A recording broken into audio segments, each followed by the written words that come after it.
ಹರೇ ಶ್ರೀನಿವಾಸ. ಶ್ರೀ ಗುರುಭ್ಯೋ ನಮಃ. ಪರಮ ಗುರುಭ್ಯೋ ನಮಃ. ಶ್ರೀಮತ್ ಆನಂದ ತೀರ್ಥ ಭಗವತ್ಪಾದಾಚಾರ್ಯ ಗುರುಭ್ಯೋ ನಮಃ. ಶ್ರೀ ವೇದವ್ಯಾಸಾಯ ನಮಃ. ಇವಾಗ ನಾವು ಉಪಭೋಗ ನೋಡೋಣ. ಉಪಭೋಗ ಅಂದರೆ ಏನು? ನಮ್ಮ ಜೀವನದ ಉದ್ದಕ್ಕೂ ಶಾಸ್ತ್ರದ ಸಾರವನ್ನು ನಮ್ಮ ಹೃದಯಕ್ಕೆ ತಂದು ಪಾಮರರಾಗಿ ಅರ್ಥ ಆಗುವಂತೆ ತಿಳಿಸಿಕೊಟ್ಟಿದ್ದಾರೆ. ವಿಶೇಷವಾಗಿ ಮನಸ್ಸಿಗೆ ಮುಟ್ಟುವಂತೆ ಅನೇಕ ತತ್ವ ವಿಚಾರಗಳನ್ನು ತಿಳಿಸುತ್ತೆ. ನಮ್ಮ ಅನೇಕ ಕಾಲ ಸಂಸಾರದಿಂದ ಮುಕ್ತಿ ಸಿಕ್ಕಬೇಕಾದರೆ ಪರಮಾತ್ಮನ ಅನುಗ್ರಹ ಪಡೆಯಬೇಕು. ಉಪಭೋಗಗಳನ್ನು ಓದಿ ಮೇಲೋಟ ಅರ್ಥ ಮಟ್ಟು ನೋಡದೆ ಒಳಗಿನ ಅರ್ಥವನ್ನು ತಿಳಿದು ಭಗವಂತನೇ ಸಮರ್ಪಣೆ ಮಾಡಬೇಕು. ಇದರಲ್ಲಿ ದೇವರ ನಾಮವಿನಲ್ಲಿ ಇರುವಂತೆ ಭಗವಂತನ ಮಹಿಮೆಗಳು, ತತ್ವಗಳು, ಸದಾಚಾರ, ಜ್ಞಾನ, ಭಕ್ತಿ, ವೈರಾಗ್ಯ, ಉಪದೇಶ ಎಂದು ಸಕಲವೂ ಇದೆ. ಸಂಗೀತ ತಾವುಗಳಾದ ಉದ್ಗ್ರಹ, ಮೇಲಪ್ಪ, ಅಂಧಧ್ರುವ, ಆಭೋಗ ಎಂಬ ಪಂಚಾಂಗಗಳು ಸೇರಿದ ದಾಸ ಸಾಹಿತ್ಯ ಒಂದು ಪ್ರಕಾರ ಉಪಭೋಗ. ಮೊದಲಿನ ಉದ್ಗ್ರಹ ಧ್ರುವ ಪ್ರಪಂಚ ದೇಹ, ಮೇಲಪ್ಪಕ ಅಂದರೆ ಉದ್ರಾಗಕ್ಕೂ ಧ್ರುವಕ್ಕೂ ನೆಡವನ್ನು ಉಂಟು ಮಾಡುವ ಭಾಗ. ಆಭೋಗ ಅಂದರೆ ಮುಕ್ತಾಯ, ಅತ್ಯಂತ ಸಂಕ್ರಮವೇ ಉಪಭೋಗ. ಇದರಲ್ಲಿ ರಾಗ ತಾಳ ಏನೂ ಇಲ್ಲ, ಸಕಲರು ಅನಾಯಾಸವಾಗಿ ಹೇಳಬಹುದು. ಒಂದು ಉಪಭೋಗ ಹೇಳಿದರೆ 100 ಸುಳಾದಿಗಳು ಹೇಳಿದಷ್ಟು ಬಲ ಬರುತ್ತಿತ್ತು. ನಾವು ಇವಾಗ ಒಂದು ಉಪಭೋಗವನ್ನು ನೋಡೋಣ. ಹರೇ ಶ್ರೀನಿವಾಸ. ಇದು ಒಂದು ಪುರಂದರದಾಸರು ಮಾಡಿದ ಉಪಭೋಗ, ಚಿಕ್ಕ ಉಪಭೋಗ. ಏಳೆ ಜಿಹ್ವೆ ನೀ ಕೇಶವನ ನಾಮವನ್ನೇ ಸ್ತುತಿಸು, ಎಲೆ ಕರಗಳಿರ ಶ್ರೀ ಹರಿಯ ಪೂಜೆ ಮಾಡಿ, ಎಲೆ ನೇತ್ರಗಳಿರ ಶ್ರೀ ಕೃಷ್ಣನ ಮೂರ್ತಿಗಳ ನೋಡಿ, ಎಲೆ ಕಾಲುಗಳಿರ ಶ್ರೀ ಹರಿಯ ಯಾತ್ರೆಯ ಮಾಡಿ, ಎಲೆ ನಾಸಿಕವೇ ಮುಕುಂದನ ಚರಣ ಪರಿಮಳವನ ಆಗ್ರಹಿಸುತ್ತಿರು, ಎಲೆ ಶಿರಸೆ ನೀನದೋಕ್ಷ ಜನ ಪಾದ ಜಲರುಹದಲ್ಲಿ ಎರಗಿರು, ಎಲೆ ಮನವೇ ನೀ ವರದ ಕೇಶವ ಪುರಂದರ ವಿಠಲನ ಬಹುತಿ ವಿಷಯದಲ್ಲಿ ಅನುದಿನವೂ ಕಳೆಯುತ್ತಿರು. ಇವಾಗ ಮೊದಲ ಲೈನೇನು? ಎಲೆ ಜಿಹ್ವೆ ನೀ ಕೇಶವನ ನಾಮವನ್ನೇ ಸ್ತುತಿಸು. ಈ ಉಪಭೋಗದಲ್ಲಿ ಪುರಂದರದಾಸರು ಯಾವಾಗಲೂ ನಮ್ಮ ನಾಲಿಗೆಯಲ್ಲಿ ಭಗವಂತನ ಸ್ಮರಣೆ ಬಿಟ್ಟು ಬೇಡದೇ ಇರುವ ವಿಷಯಗಳನ್ನು ಮಾತಾಡಬಾರದು ಎಂದು ತಿಳಿಸಿದ್ದಾರೆ. ಅದನ್ನು ಪುರಂದರದಾಸರು ನಲಿದಾಡೆ ಎನ್ನ ನಾಲಿಗೆ ಮ್ಯಾಲೆ ಸರಸ್ವತಿ ದೇವಿ ಕುಣಿದಾಡೆ ಎನ್ನ ನಾಲಿಗೆ ಮ್ಯಾಲೆ ಎಂದು ತಿಳಿಸಿದ್ದಾರೆ. ಸರಸ್ವತಿ ದೇವಿ ಯಾವಾಗಲೂ ನಮ್ಮ ನಾಲಿಗೆಯಲ್ಲಿ ಹರಿಯ ಸ್ಮರಣೆ ಇರುವಂತೆ ಮಾಡು ಎಂದು ಬೇಡಬೇಕು. ಹರಿಯ ಸ್ಮರಣೆಯನ್ನು ನಿತ್ಯವೂ ಕೇಳಿದರೆ ನಮ್ಮಲ್ಲಿ ಬೇಡದೇ ಇರುವ ವಿಷಯಗಳು ನಮ್ಮನ್ನು ಬಿಟ್ಟು ದೂರ ಹೋಗುತ್ತೆ. ಇದನ್ನು ಪುರಂದರದಾಸ ಒಂದು ಕೃತಿಲಿ ಏನು ಅಂತ ಹೇಳಿದ್ದಾರೆ ನಾವು ನೋಡೋಣ. ಹರಿಯ ನೆನೆಯದ ನರಜನ್ಮ ಏಕೆ, ಹರಿಯ ಕೊಂಡಾಡದ ನಾಲಿಗೆ ಯಾಕೆ ಎಂದು ಒಂದು ಕೃತಿಯಲ್ಲಿ ತಿಳಿಸಿದ್ದಾರೆ. ಹರಿಯನ್ನು ಸದಾ ಸರ್ವಕಾಲ ಒಂದೊಂದು ಕೆಲಸ ಮಾಡುವಾಗಲೂ ನಮ್ಮ ನಾಲಿಗೆಯಲ್ಲಿ ಹರಿಯ ಕೀರ್ತನೆಗಳು ಹೇಳಬೇಕು. ನಾಲಿಗೆ ಊಟ ಮತ್ತು ಅದರ ರುಚಿಗಾಗಿ ಮಾತ್ರ ಅಲ್ಲ, ಭಗವಂತನ ಸ್ಮರಣೆಗಾಗಿಯೂ ಎಂದು ತಿಳಿಯಬೇಕು. ಹರಿಯ ನೆನೆಯದ ಜನ್ಮ ಯಾಕೆ ಎಂದು ಪುರಂದರದಾಸರು ಒಂದು ಕೃತಿಯಲ್ಲಿ ತಿಳಿಸಿದ್ದಾರೆ. ಮತ್ತೊಂದು ಕೃತಿಯಲ್ಲಿ ಈ ಥರ ಅವರು ಎಷ್ಟು ಕೃತಿಗಳು ನಮ್ಮ ನಾಲಿಗೆಯಲ್ಲಿ ಯಾವಾಗಲೂ ಭಗವಂತನ ನಾಮ ಒಲಿಯಬೇಕು ಅಂತೇಳಿ ಬೇಕಾದಷ್ಟು ಕೃತಿಗಳು ಬರೆದಿದ್ದಾರೆ. ನರಜನ್ಮ ಬಂದಾಗ ನಾಲಿಗೆ ಇರುವಾಗ ಕೃಷ್ಣ ಎನ್ನಬಾರದೆ, ಕೃಷ್ಣನ್ನ ನೆನೆದರೆ ಕಷ್ಟ ಒಂದಿಷ್ಟಿಲ್ಲ ಕೃಷ್ಣ ಎನ್ನಬಾರದೆ. ಮನುಷ್ಯ ಜನ್ಮದಲ್ಲಿ ನಮ್ಮ ನಾಲಿಗೆಯಲ್ಲಿ ಸದಾ ಸರ್ವಕಾಲವು ಕೃಷ್ಣ ಎಂದು ಸ್ಮರಣೆ ಮಾಡಿದರೆ ಶ್ರೀಹರಿ ನಮಗೆ ಕಷ್ಟ ಏನು ಕೊಡೋದಿಲ್ಲ ಎಂದು ತಿಳಿಸಿದ್ದಾರೆ. ಇದನ್ನು ಬಂದು ಇನ್ನೊಂದು ಉಪಭೋಗದಲ್ಲಿ ಏನು ಅಂತ ಹೇಳಿದ್ದಾರೆ? ಹಾಡಿದರೆ ಎನ್ನೊಡೆಯನೇ ಹಾಡುವೆ, ಬೇಡಿದರೆ ಎನ್ನೊಡೆಯನೇ ಬೇಡುವೆ. ಈ ಉಪಭೋಗದಲ್ಲಿ ಯಾವಾಗಲೂ ನಮ್ಮ ನಾಲಿಗೆಯಲ್ಲಿ ನಾವು ಸಂಗೀತ ಕೀರ್ತನೆಗಳು, ಹರಿನಾಮಗಳು ಎಲ್ಲ ಹೇಳಿ ಭಗವಂತನಿಗೆ ಸಮರ್ಪಣೆ ಮಾಡಬೇಕು ಅಂತೇಳ್ಬಿಟ್ಟು ಹೇಳಿದ್ದಾರೆ. ಬೇಡದೇ ಇರುವ ಹರಟೆ ಮಾತುಗಳು ಈ ನಾಲಿಗೆಯಲ್ಲಿ ಆಡಕೂಡದು. ನಮ್ಮ ನಾಲಿಗೆಯಲ್ಲಿ ಮಾತ್ರಲ್ಲದ ನಮ್ಮ ಹೃದಯದಲ್ಲಿನೂ ಭಗವಂತನ ಚಿಂತೆ ಬರುವಂತೆ ಮಾಡು ಅಂತೇಳಿ ನಾವು ಯಾವಾಗಲೂ ಭಗವಂತನಲ್ಲಿ ಬೇಡಬೇಕು. ಈ ಥರ ನಾವು ನೋಡೋ ದಂಡ್ಯ ಕೃತಿಗಳು ಬರ್ತವೇ ಇರುತ್ತೆ. ಅದಕ್ಕೆ ನಮಗೆ ಟೈಮ್ ಇಲ್ಲ. ನೆಕ್ಸ್ಟ್ ಲೈನಿಗೆ ಹೋಗೋಣ. ಎಲೆ ಕರಗಳಿರೆ ಶ್ರೀ ಹರಿಯ ಪೂಜೆ ಮಾಡಿ. ನಮ್ಮ ಕರಗಳು ಎದಕ್ಕಿದೆ? ಭಗವಂತನಿಗೆ ನಾವು ಪೂಜೆ ಮಾಡಬೇಕು. ಭಗವಂತನ ಪೂಜೆ ಅಂದರೆ ಏನು? ಇದನ್ನು ಒಂದು ಉಪಭೋಗದಲ್ಲಿ ಹೇಳಿದ್ದಾರೆ. ಪರಮಾನಂದ ಹರಿಯೇ ಪರಮಾನಂದವು ಸಿರಿಯೇ. ಪರಮಾನಂದವು ನಮ್ಮ ಪುರಂದರ ವಿಠ್ಠಲರಾಯಕ್ಕೆ. ಇದರಲ್ಲಿ ನಾವು ಶರಣಾಂಗದ ರಕ್ಷಣನಾದ ಹರಿಯ ಗುಣಗಳನ್ನು ಅನುಸಂಧಾನ ಮಾಡಬೇಕು. ಹರಿ ಗುಣಪೂರ್ಣ ನಿರ್ದೋಷ ಜ್ಞಾನಾನಂದ ಅಂತ ತಿಳಿದು ಹರಿಯ ಗುಣಗಳನ್ನು ಮತ್ತು ಮಹಿಮೆಗಳನ್ನು ತಿಳಿದು ಮಾನಸಿಕವಾಗಿ ನಾವು ಮಾಡುವಂಥ ಭಗವಂತನ ಪೂಜೆನ 2 ಕೈ ಮುಗಿದು ಭಗವಂತನ ಪ್ರತಿಮೆಯಲ್ಲಿ ಭಗವಂತನ ರೂಪವನ್ನು ಚಿಂತೆ ಮಾಡಬೇಕು. ನಮ್ಮ 2 ಕರಗಳಿಂದ ಹರಿಗೆ ಪೂಜೆ ಮಾಡಬೇಕು. ಹೇಳುತ್ತಾ ಗೋವಿಂದನೇ ಕೈಯ ಮುಗಿವೆ.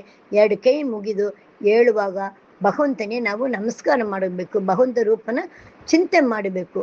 ಆ 2 ಕೈಯಿಂದ ನಾವು ಮಾಡುವಂಥ ಕೆಲಸ ಹರಿಗೆ ಪೂಜೆ, ದೇವರ ಉಪಕರಣಗಳು ತೊಳೆಯೋದು, ಆಮೇಲೆ ದೇವ್ರಿಗೆ ಹೂ ಕಟ್ಟೋದು, ಬತ್ತಿ ಮಾಡೋದು, ಈ ಥರ ಎಲ್ಲ ಕೆಲಸವು ನಾವು ಮಾಡಬೇಕು.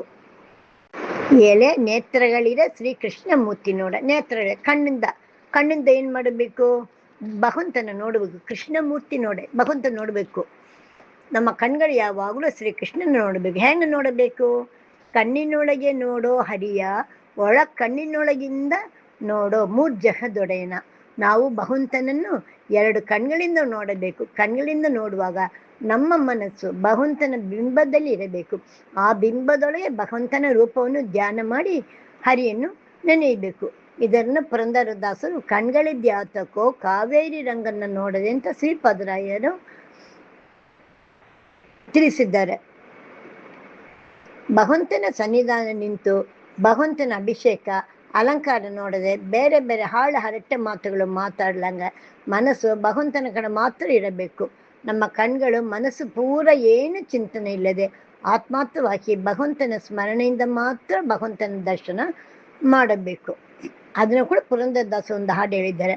ಅಂತರಂಗದಲ್ಲಿ ಹರಿಯ ಕಾಣದ ಹುಟ್ಟು ಕುರುಡನು, ಸಂತತ ಕೃಷ್ಣನ ಚರಿತೆ ಕೇಳದ ಜಡಮದಿ ಕಿವಿಡನು ತಿಳಿಸಿದ್ದಾರೆ. ನೆಕ್ಸ್ಟ್ ಏಳೆ ಕಾಲುಗಳಿರೆ ಶ್ರೀಹರಿಯ ಯಾತ್ರೆ ಮಾಡಿ. ನಮ್ಮ ಕಾಲುಗಳು ಯಾವಾಗಲೂ ಕ್ಷೇತ್ರಕ್ಕೆ ಹೋಗಬೇಕು. ಎಂಥ ಕ್ಷೇತ್ರಕ್ಕೆ ಅಂತಾರೆ? ಎಂಥ ಪಾವನ ಪದವು ರಂಗಯ್ಯ, ಇನ್ನೆಂಥ ಪಾವನ ಪದವು ಕೃಷ್ಣಯ್ಯ, ಇನ್ನೆಂಥ ಪಾವನ ಪಾದವು. ಎಂಥ ಕ್ಷೇತ್ರಕ್ಕೆ ನಾವು ಹೋಗ್ಬೇಕು ಅಂದ್ರೆ ಕಡಗೋಲು ಸಹಿತ ಇರುವ ಆ ಪುಟ್ಟ ಕೃಷ್ಣನ ಪಾದ ನಾವಿಲ್ಲಿ ಸ್ಮರಿಸಬೇಕು. ನಾವೀಗ ಓದುವಾಗ ನಮ್ಮ ಸ್ಮರಣೆಗೆ ತರಬೇಕು. ಪುಟ್ಟ ಕೃಷ್ಣ ಕಡಗೋನ್ನು ಹಿಡಿದು ಉಡುಪಿಲಿ ನಿಂತಿತ್ತನ ಆ ಕೃಷ್ಣನ ನೋಡಬೇಕು. ನೋಡುವಾಗ ಆ ಪುಟ್ಟ ಪಾದ ನೋಡೋಣ ಕೃಷ್ಣ ಕೃಪೆ ಮಾಡೋ, ಕಣ್ಣ ಮುಂದಾಡೋ, ಇಷ್ಟಾರ್ಥವರಗಳ ಎನೆಗೆ ನೀಡೋದು. ನಾವು ಭಗವಂತನ ಕೃಪೆಯಿಂದ ಭಗವಂತನ ದರ್ಶನ ಮಾಡುವ ಬೇಡಬೇಕು. ನಾವು ಕೃಷ್ಣನಲ್ಲಿ ಭಕ್ತಿಯಿಂದ ಬೇಡಿದರೆ ಭಗವಂತ ನಮ್ಮಲ್ಲಿ ಓಡೋಡಿ ಬರುವ. ಮತ್ತೊಮ್ಮೆ ಆ ಕೃಷ್ಣ ನಾವೇನು ಬೇಕು? ಕೊಳಲೂದಿ ಬರುವ ಕೃಷ್ಣ, ಹಾಲು ಮಾರಾಟ ಮಾಡು ಕೃಷ್ಣ, ಕೊಳಲೂದು ಇನ್ನೊಮ್ಮೆ ರಂಗಯ್ಯ ಕೊಳಲೂದು ಮತ್ತೊಮ್ಮೆ ಕೃಷ್ಣಯ್ಯ. ಈ ಥರ ಕೃಷ್ಣನ ಹಾಲು ಮಾರಾಟ ಯಾರು? ಹಾಲು ಮಾರಲು ಹೋದೇವಮ್ಮ ಗೋಕುಲದೋಳು ಹಾಲು ಮಾರಲು ಹೋದೇವಮ್ಮ. ಆ ಹಾಲು ಮಾರಾಟ ಮಾಡಂತ ಗೋಪಿಯರೋಡ ಕೃಷ್ಣ ಏನು ಮಾಡ್ತಾರೆ? ಯಾವುದೊಂದು ಇದು ಮಾಡ್ತಾವೆ ಇರ್ತಾರೆ. ಆಗ ಅಂಥ ಕೃಷ್ಣನ ನಾವು ಕೂಬೇಕು. ವೇಣುನಾಥ ಬಾರೋ. ಎಂಥ ವೇಣುನಾಥ ಕೃಷ್ಣ ಸುಮ್ಮನೆ ಭೂತನೆ ಹಾಲು ಉಂಡು ಅವಳ ಸಂಹಾರ ಮಾಡಿದ ಕೃಷ್ಣ ಗೋಕುಲದಲ್ಲಿ ಇದ್ದನ, ಗೋವುಗಳನ್ನ ಕಾಯ್ತನ. ಆಮೇಲೆ ವಿಶ್ವರೂಪವನ್ನು ಅರ್ಜುನನಿಗೆ ತೋರಿಸ್ತಿಲ್ಲ. ಈ ಥರ ಕೃಷ್ಣನ ನಾವು ನೆನೆಸಿರೆ ಎಷ್ಟು ಹೇಳೋದು ಅಂತಿಲ್ಲ, ಅಷ್ಟೊಂದು ಸ್ಮರಣೆ ಇದೆ. ಎಲೆ ನಾಸಿಕವೇ ಮುಕುಂದನ ಚರಣ ಪರಿಮಳವನ್ನು ಆಗ್ರಣಿಸುದಿರು. ನಮ್ಮ ನಾಸಿಕ ಮೂಗು ವಾಸನೆ ನೋಡ್ಬೇಕು. ಎಂಥ ವಾಸನೆ? ಧೂಪಾರತಿಯ ನೋಡುವ ಬನ್ನಿ ನಮ್ಮ ಗೋಪಾಲ ಕೃಷ್ಣರ ದೇವರ ಪೂಜೆಯ ಧೂಪಾರತಿಯ ನೋಡುವ ಬನ್ನಿ. ಈ ಕೃತಿಲಿ ಪುರಂದರದಾಸರು ಕೃಷ್ಣನ ಆರತಿ ಮಹಿಮೆಯನ್ನು ಹೇಳ್ತಾರೆ. 2ನೇ ಪದದಲ್ಲಿ ಏನದಾಗರು ಚಂತನ ಧೂಪ ಕುಕ್ಕುಳ ಸಾಂಬ್ರಾಣಿ ಮಗಮಗಿಸುವ ಧೂಪದ ಆರತಿ ಮಿಹಿಲಾದ ಏಗಾರತಿ. ಭಕ್ತಿಯಲ್ಲಿ ನಮ್ಮ ಜಗನ್ನಾಥ ವಿಠ್ಠಲ ದೇವರ ಪೂಜೆ ಅಂತ ತಿಳಿಸಿದ್ದಾರೆ. ಇದರಲ್ಲಿ ಭಗವಂತನಿಗೆ ನಾವು ತೆಯ್ಯುವ ಆರತಿ ಪುಷ್ಪ ಮಾಲೆಗಳು, ಭಗವಂತನಿಗೆ ಹಾಕಿದ ಪುಷ್ಪ ಮಾಲೆಗಳು, ಆಮೇಲೆ ಭಗವಂತನಿಗೆ ಅರ್ಪಿದ ಲೇಪಿತ ಗಂಧ ಈ ತರ ಒಂದೊಂದನ್ನು ನಾವು ಅದೋಡ ವಾಸನೆನ ನಾವು ನೋಡಬೇಕು. ಆ ನೋಡಿದ್ರೆ ನಮ್ಮ ಆ ನಾಸಿಕೆಯಲ್ಲಿ ನಾವು ಶ್ವಾಸ ಮಾಡುವ ನಮ್ಮ ಮನಸ್ಸು, ನಮ್ಮ ದೇಹ ಎಲ್ಲ ಶುದ್ಧ ಆಗತ್ತೆ, ಮನಸ್ಸು ಆರೋಗ್ಯವಾಗಿರುತ್ತೆ. ಎಲೆ ಸಿರವೇ ನೀನು ಅದೋಕ್ಷ ಜನ ಪಾದ ಜಲರುಖದಲ್ಲಿ ಎರಗಿರು. ನಮ್ಮ ತಲೆ, ನಮ್ಮ ಶಿರಸ್ಸು ಯಾವಾಗಲೂ ಭಗವಂತನ ಪಾದ ಕಮಲನ್ನು ನಮ್ಮ ಕಣ್ಗಳಿಂದ ನೋಡಿ ಕೈಯಿಂದ ಭಗವಂತನ ಪಾದಾರವಿಂದಕ್ಕೆ ನಮಸ್ಕಾರ ಮಾಡಬೇಕು. ಅಂಬೇಕಾಲಿಕ್ಕುತ್ತ ನಮ್ಮ ಮನೆಗೆ ಬಂದ ಪುರಂದರದಾಸ ಕೃತಿಯಲ್ಲಿ 10 ಅವತಾರದಲ್ಲಿ ಭಗವಂತ ಬಂದದ್ದನ್ನು ತಿಳಿಸಿದ್ದಾರೆ.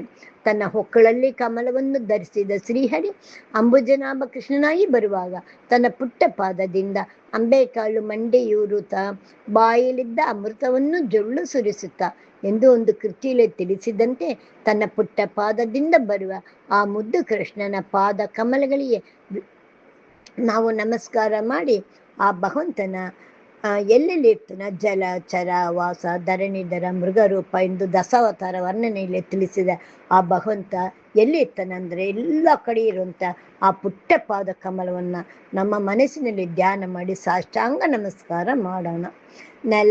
ನೆಲನಳದು 3 ಅಡಿ ಮಾಡಿ ಭೂಮಿಯನ್ನು ಅಳದು ಭೂಮಿಯಲ್ಲಿ ಒಂದು ಪಾದ, ಆಕಾಶದಲ್ಲಿ ಒಂದು ಪಾದ, 3ನೇ ಪಾದಕ್ಕೆ ತನ್ನ ಶಿರಸನ್ನೇ ಕೊಟ್ಟ ವಾಮನಾವತಾರದಲ್ಲಿ ಇಂಥ ವೈಭವದಿಂದ ಇರುವ ಈ ಪಾದ ಚರಣಗಳಿಗೆ ವಂದನೆ ಮಾಡಿ ವಾಮನ ರೂಪಿ ಭಗವಂತ ವಿಭೂತಿ ರೂಪವನ್ನು ಚಿಂತನೆ ಮಾಡೋಣ.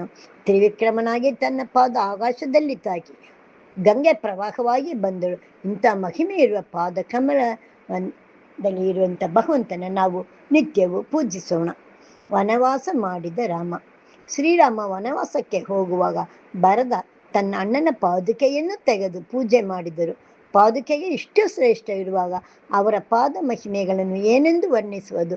ಶ್ರೀರಾಮ ನಿನ್ನ ಪಾದವ ತೋರು ಮೋಹನ ಗುಣ ಜಾಲ ಮೋಹನ ಪಾದವ, ಶ್ರೀರಾಮ ನಿನ್ನ ಪಾದವ ತೋರು. ಶ್ರೀಪಾದರಾಯ ಹೇಳಿದ್ದಾರೆ, ಶ್ರೀರಾಮ ನಿನ್ನ ಪಾದವ ತೋರು ಅಂತ ಈ ಕೃತಿಲಿ. ಆ ಶ್ರೀರಾಮರ ಪಾದ ಮಹಿಮೆಯನ್ನು ಕಲ್ಲಾಗಿದ್ದ ಹಳ್ಳಿ ಶ್ರೀರಾಮರ ಪಾದ ಸ್ಪರ್ಶದಿಂದ ಪಾಪ ವಿಮೋಚನ ಆಗಿತ್ತು. ಶ್ರೀಕೃಷ್ಣ ಲೀಲೆಯಲ್ಲಿ ಕೃಷ್ಣ ಬಂಡಿ ಕೆಳಗೆ ಮಲಗಿರುವಾಗ ತನ್ನ ಪಾದ ಸ್ಪರ್ಶದಿಂದ ಬಂಡಿ ಚಕ್ರ ತಾಕುವಾಗ ಬಂಡಿ ರೂಪದಲ್ಲಿ ಇದ್ದ ರಾಕ್ಷಸನಿಯ ಮುಕ್ತಿ ಸಿಕ್ಕತೆ. ಗರುಡ ಹನುಮಂತ ಇವರು ಭಗವಂತನನ್ನು ಹೊತ್ತುಕೊಂಡು ಹೋಗುವಾಗ ಕಣ್ಗಳೆರಡು ಭಗವಂತನ ಪಾದ ಊರಿನಲ್ಲಿ ಭಗವಂತನನ್ನು ನೋಡಿ ಆನಂದ ಪಟ್ಟರು. ಇಂಥ ಮಹಿಮೆಯುಳ್ಳ ಭಗವಂತನ ಪಾದ ಕಮಲವನ್ನು ನಮ್ಮ ಮನಸ್ಸಲ್ಲಿ ನಮ್ಮ ಶಿರವನ್ನು ತಗ್ಗಿಸಿ ಭಗವಂತನ ಪಾದಕ್ಕೆ ನಾವು ನಮಸ್ಕಾರ ಸಲ್ಲಿಸೋಣ. ಕರುಣಿಸೋ ರಂಗ ಕರುಣಿಸೋ ಈ ಕೃತಿಯಲ್ಲಿ ತಿಳಿಸಿದ್ದಂತೆ ಹೋಮ ಜಪ ತಪ ಯಾವುದಾದರೂ ನಮಗೆ ಫಲ ಸಿಕ್ಕಬೇಕಾದರೆ ಹರಿಯ ಸ್ಮರಣೆಯನ್ನು ನಮ್ಮ ನಾಲಿಯಲ್ಲಿ ನಾವು ಸ್ಮರಿಸಬೇಕು. ನಮ್ಮ ಕಾಲುಗಳು ತೀರ್ಥಯಾತ್ರೆ ಹೋಗಬೇಕು, ಕೈಗಳು ಭಗವಂತನ ಪೂಜೆ ಮಾಡಬೇಕು. ನಮ್ಮ ಶಿರಸ್ಸು ಯಾವಾಗಲೂ ಭಗವಂತನ ಪಾದದಲ್ಲಿದ್ದು ಅದರ ಜೊತೆಯಲ್ಲಿ ಅವರೊಳೆ ಅಂತರ್ಯಾಮಿಯಾಗಿರುವ ಭಗವಂತನನ್ನೇ ಚಿಂತನೆ ಮಾಡಬೇಕು. ಹರಿಸ್ಮರಣೆ ಮಾಡೋ ನಿರಂತರ ಪ್ರಗತಿ ಹೇಗಿದು ವಿಸ್ತಾರ. ಹರಿಸ್ಮರಣೆ ಮಾಡೋ ನಿರಂತರ. ಪುರಂದರದಾಸ ತಿಳಿಸ್ತಾರೆ ಹರಿಸ್ಮರಣೆ ನಿತ್ಯವೂ ಮಾಡಬೇಕು ಅಂತ ಹೇಳಿ. ಮನವೇ ನೀ ವರದ ಕೇಸೋ ಪುರಂದರ ವಿಠಲ, ನಮ್ಮ ಮನಸ್ಸಿನಲ್ಲಿ ಯಾವಾಗಲೂ ಭಗವಂತನ ಚಿಂತನೆ ಬರುವಂತೆ ಮಾಡು. ಮರೆಯಬೇಡ ಮನವೇ ನೀನು ಹರಿಯ ಸ್ಮರಣೆಯ ಎನ್ನುವ ಕೃತಿಯಲ್ಲಿ ಹರಿನಾಮ ಸ್ಮರಣೆಯನ್ನು ಯಾವಾಗಲೂ ಮರೆಯಬಾರದು. ಯಾಗ ಯಜ್ಞ ಮಾಡದೇ ಇದ್ದರೂ ಹರಿಯ ಸ್ಮರಣೆ ಮರೆಯಬಾರದು.